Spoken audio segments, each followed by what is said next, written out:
Hey everybody, this is Dustin Zach, Every Specialist. So I'm just sneaking up on Zach while he's over here checking out a furnace. And this is at a Sunnybrook. Yeah. So it's an older unit, but what's going on with the furnace? Ignition cycle is faulting, so it does the whole shebang where fan motor is spinning fast enough to open the sail switch. Sail switch is then sending trigger to the board. Board is then sending trigger to gas valve to open as well as to attempt ignition, but it's not actually igniting.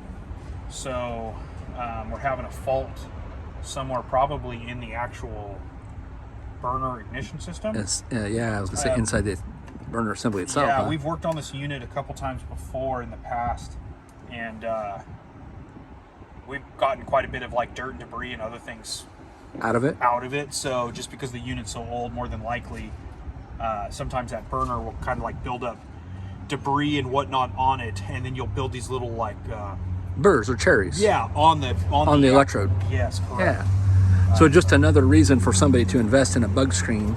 Yeah. I noticed he didn't have a bug screen on that. So just something else to throw out here while he's doing this.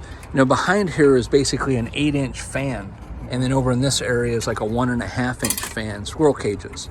And so just like we've all had a house ceiling fan, that spins around and collects dust and dirt on it, those tend to do that as well. And so, occasionally you'd want to pull a cover like this off, whether it be, a door that's accessible, which this isn't what we consider an accessible furnace.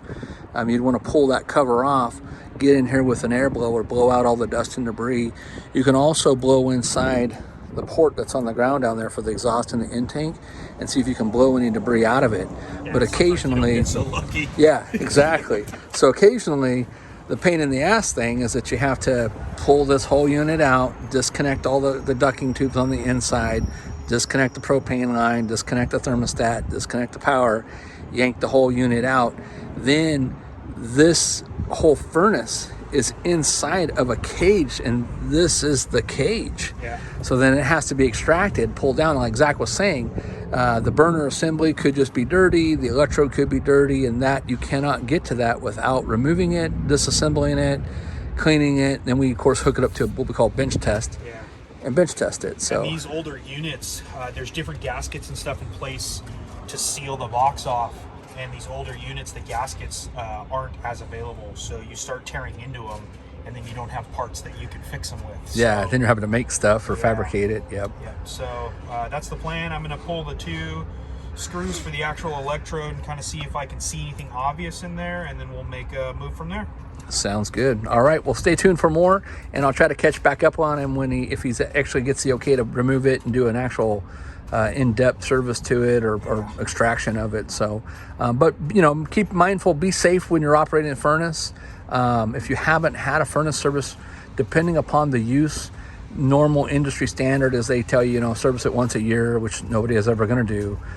Typically we always say every 2 years at least. Yeah. And then if it's an older furnace, we usually, depending again on the use, we tell you usually to pull it apart at least every 5 years. So if you go to some of our older pictures or posts or look in some of our photo albums, you can see all the different details.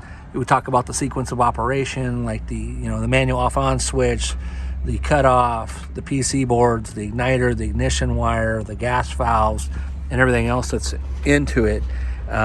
This one is actually Hydroflame Atwood, and it is a model number 8525 IV, which is 5 DCLP. So anyways, that's where you would get your model and serial number at, and make sure you're servicing them.